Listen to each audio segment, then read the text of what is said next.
Dr. Winters sat in silence as the girl brought up 2 more of the fatty balls of memory. This was unprecedented. She had never seen someone bring up more than 1 of these at a time, and this girl, Sara, had brought up 4 so far. She started to go and collect them. She started to wake the girl up and tell her to stop, but she realized the futility of both very quickly. Dr. Winters could no more stem the tide of memories than she could stop the girl from telling the story. She needed the ending just as much as the girl did, and until she had it, she wouldn't feel right. "So you climbed the mountain then?" she asked, wincing as another one came bubbling up. The girl gurgled a little as she brought it up, panting as she tried to continue. "Yeah, I climbed it. That's when everything went to hell.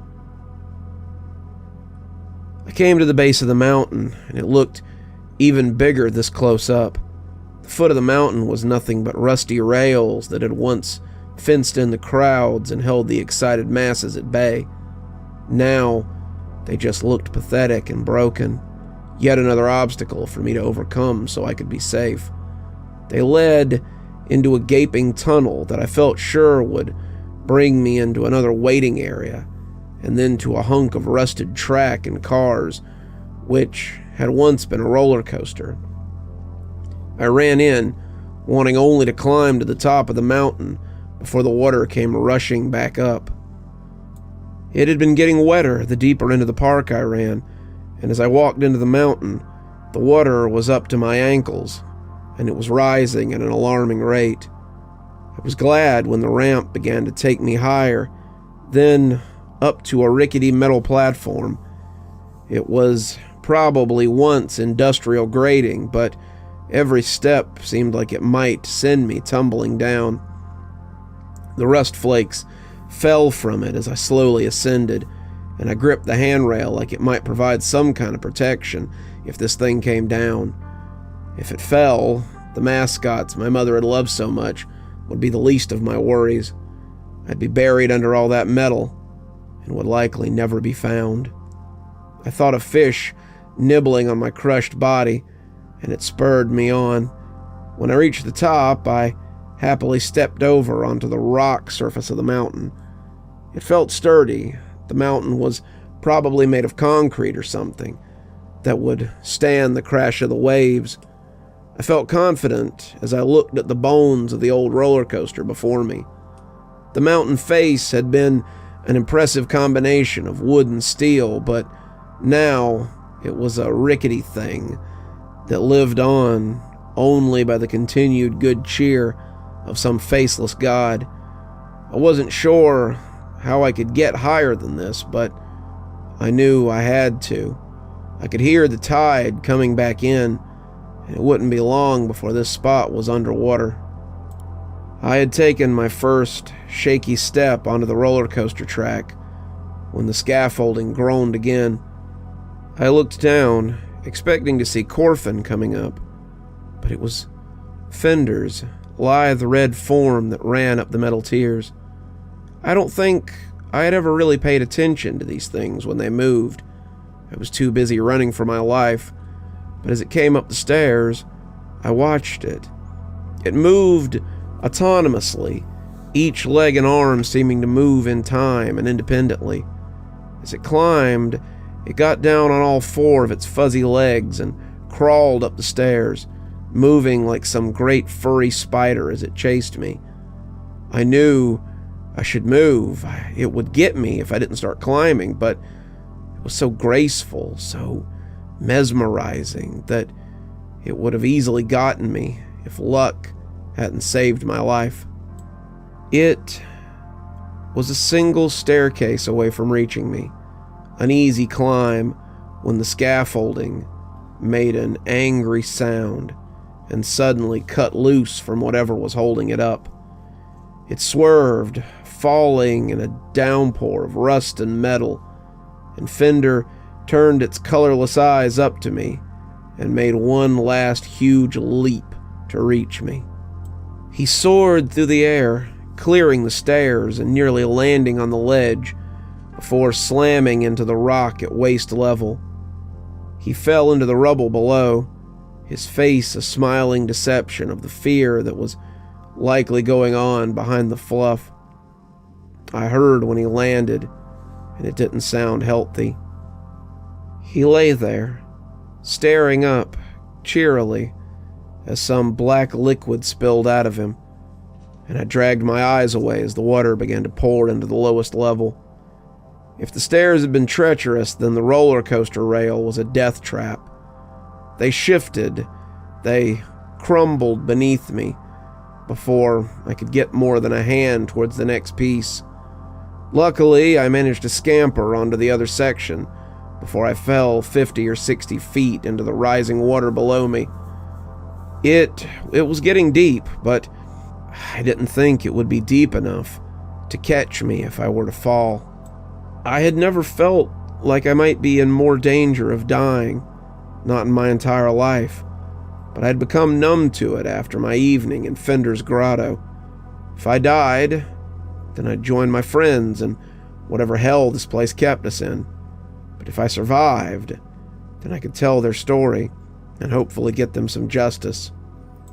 I was nearing the 90-foot mark, the top of the mountain still a dizzying height, when I looked down and saw them below me. Their poses would have been comical under different circumstances.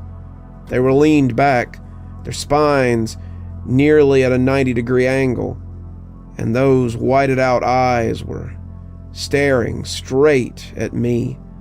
Their mouths were open, and that's when I realized that those were the eyes they saw me with. They were standing in over 2 feet of water, the waves lapping at their chests, and I knew they would be covered in a matter of minutes. The levels were rising, and the tide was coming back in, but that was no assuredness of safety. They lived in the water, after all. What was to say that they couldn't swim?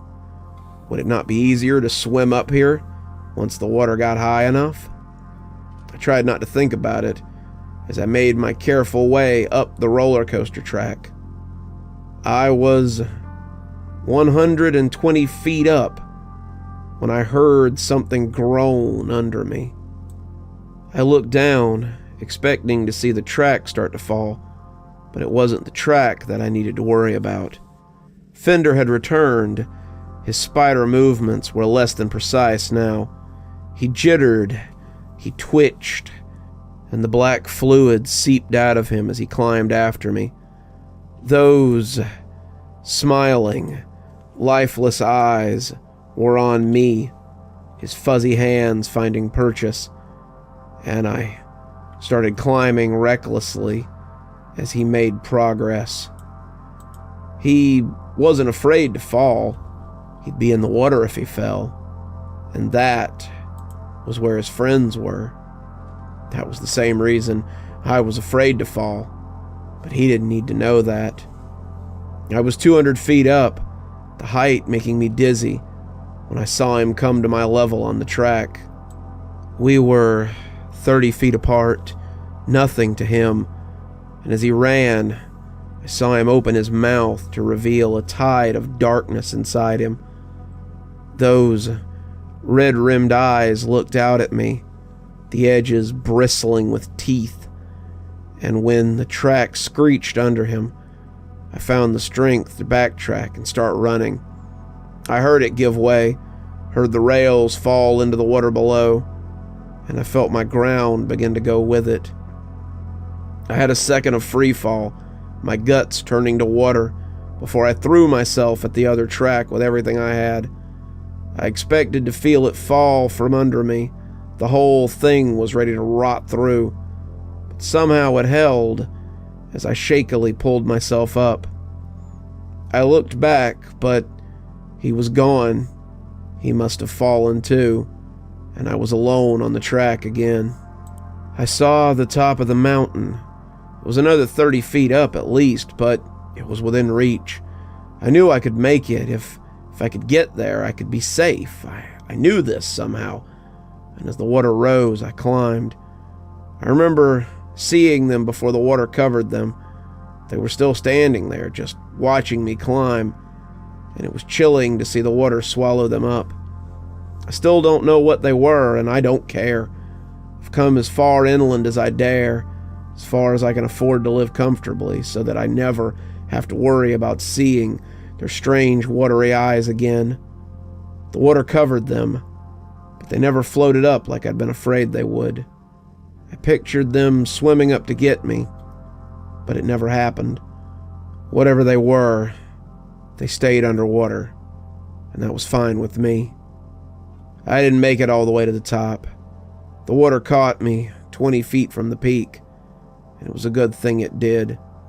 I was preparing to climb, getting myself ready to hang from the track as it made a loop, when a part of it fell out from beneath me.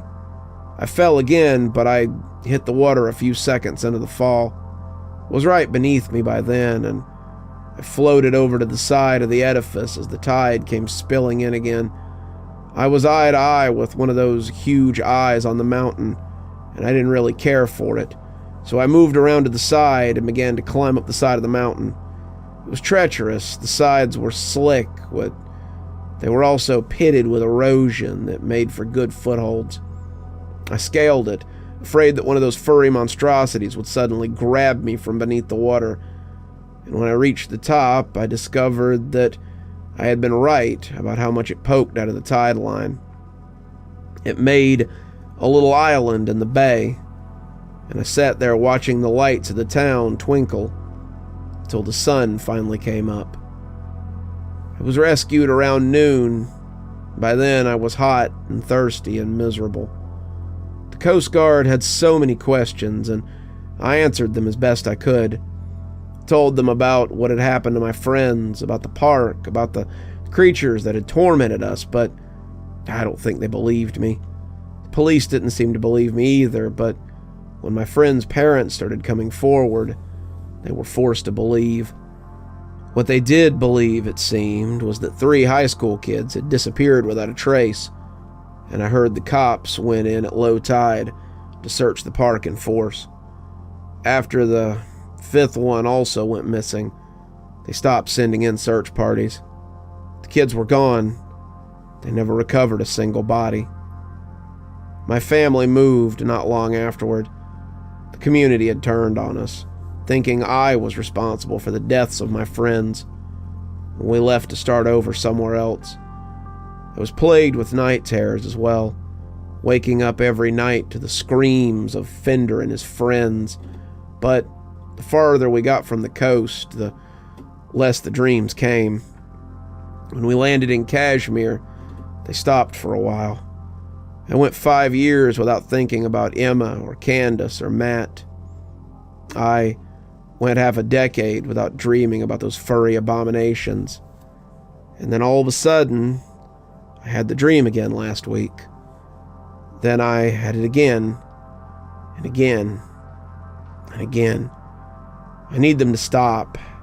I need them to go back to being normal, because I'm afraid that if I keep dreaming about them, I'll bring them here somehow. She had rolled off the couch near the end, and the memories just kept coming up. It was like vomit from a drunk, and they hit the carpet with a meaty sound. She brought them all up, pushed them out, along with all the pain that had been connected to them. And as she lay there in a daze, Winter began to scoop them up. She had to get them out of sight before the girl woke up. If she saw them, it could jeopardize the results, and Pamela wanted the girl to be at peace. She had suffered enough, by God. She came to a few minutes later, after Winter laid her back on the couch and rubbed her chin as she asked what had happened. Winter told her that she had come in for treatment and that it had been successful. Whatever had been bothering her was gone, but if for some reason it ever came back, she should return immediately for a follow-up. She tried to keep her face placid, a mask of warm concern, but Winter honestly hoped the girl had gotten them all up. Sara left then, thanking her for whatever she had done. and Winter made a note to investigate this Fender's Grotto a little further. It left a tickle on the back of her neck, and she wanted to know why. You're still here. Thanks for stopping by. Dr. Plague here. Always a pleasure to see all my new and old viewers coming by for another one of my spooky tales. If you'd like to support the show, you can always take part in one of our channel offers through Fume or Aura, or you can just click on another video when they come up. I'd really appreciate it.